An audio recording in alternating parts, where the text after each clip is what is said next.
Hello everyone. Today we are going to study one most important topic anti-symmetric tensor. इस video में हम anti-symmetric tensor की बात करेंगे। जैसा कि इसके प्रीवियस वीडियो में हम बात कर चुके हैं सिमेट्रिक टेंसर की और उसकी डेफिनेशन की। इसमें हम एंटी-सिमेट्रिक टेंसर की डेफिनेशन को देखते हैं। तो फर्स्ट ऑफ ऑल देख इसकी definition. A tensor A I जे ये कंट्रावेरिएंट पोजीशन पर है। ये कंट्रावेरिएंट टेंसर है ऑफ रैंक टू का ये कंट्रावेरिएंट टेंसर है।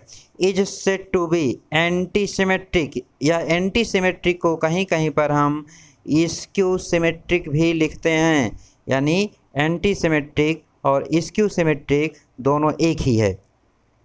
तो यहाँ पर उसको हम एंटी सिमेट्रिक बोलेंगे कब? जब A I J is equal to minus times, यानी कहने का मतलब है कि हम उसको आपस में आई और जे को इंटरचेंज करें तो वहाँ पर ये माइनस टाइम्स ए जे आई आ जाए। कहने का मतलब हुआ कि जैसे सिमेट्रिक टेंसर में क्या होता था, ए आई जे बराबर होता था ए जे आई, वहाँ पर कोई चेंजिंग नहीं होती थी। लेकिन एंटी सिमेट्रिक टेंसर में यहाँ पर निगेटिव साइन आ जाता है, यानी इस टाइप के टेंसर कोई है तो उसको हम स्क्यू सिमेट्रिक या एंटी सिमेट्रिक टेंसर कहते हैं।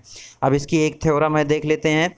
जैसे सिमेट्रिक टेंसर में देखा जाए तो जब यहाँ पर एंटी सिमेट्रिक में n-1/2, जबकि सिमेट्रिक टेंसर में कितने कंपोनेंट्स होते थे इन Vn में? n+1/2। ये सिमेट्रिक टेंसर में होते थे इंडिपेंडेंट कंपोनेंट्स इन Vn। और यहाँ पर उसी टाइप की ये भी थ्योरम है, इसमें भी देख लेते हैं कि इसमें देखते हैं ये anti symmetric tensor A I J has n-1/2 independent components in Vn। कहने का मतलब हुआ कि एंटी सिमेट्रिक टेंसर में जो यहाँ पर होता है इंडिपेंडेंट कंपोनेंट n-1/2 होता है।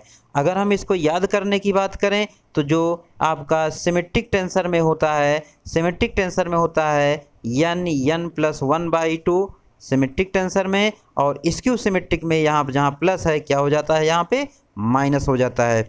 यानी दोनों में क्या किस चीज़ का डिफरेंस आ रहा है? निगेटिव साइन का। अब इस थ्योरम को हम प्रूव करके देखते हैं कितने कंपोनेंट्स होते हैं। तो यहाँ पर A I J is a contravariant tensor of rank 2, या इसको ऐसे भी कर सकते हैं कि second rank tensor and it has n² components in Vn which are given below. यहाँ पर ये भी इसको भी उसी टाइप से लिखा गया है जैसे सिमेट्रिक टेंसर में था। अब यहाँ पर हम देखें तो टोटल ये किस टाइप की मैट्रिक्स बनेगी? n×n की। दोनों को मल्टीप्लाई करेंगे तो कुल क्वांटिटी कितनी होगी?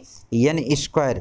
टोटल क्वांटिटी n², यानी ए I J is anti symmetric. इसका मतलब है कि इसके सफिक्स को हम आपस में इंटरचेंज करेंगे तो निगेटिव साइन आएगा for every I and J, negative sign आएगा। तो इसका मतलब हुआ कि टेकिंग आई बराबर जे लेंगे तो ए आई आई बराबर माइनस टाइम्स ए आई आई, इसको इस टर्म को इधर ला लेंगे तो ये 2ai बराबर 0, यानी ए आई आई ऑफ बराबर 0। इसका मतलब हुआ कि जो डायगोनल में एलिमेंट्स होंगे वो टोटल क्या होंगे?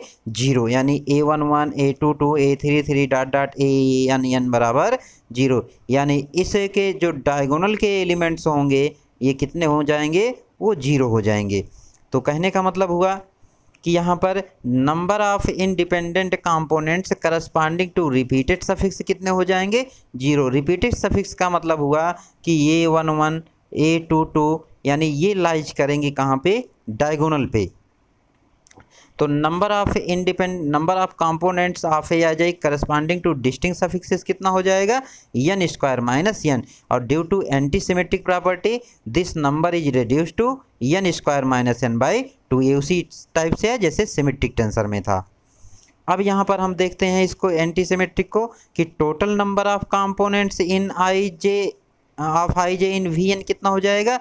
n² माइनस n/2 और प्लस 0, क्योंकि ये इसके डायगोनल के एलिमेंट्स क्या हो जाएंगे? 0। तो ये टोटल नंबर रिड्यूस्ड होके हो जाएगा n² माइनस n/2। मीन्स इसको ऐसे लिख सकते हैं 1/2 n माइनस 1, ऐसे भी लिख सकते हैं। यानी एक से यहाँ पर दो थ्योरम हुई, यानी एक सिमेट्रिक टेंसर की हो गई और एक एंटी सिमेट्रिक टेंसर की हो गई, जो कि बहुत इंपॉर्टेंट है, दोनों एग्जाम में पूछी जाती है। तो थैंक यू फॉर वाचिंग।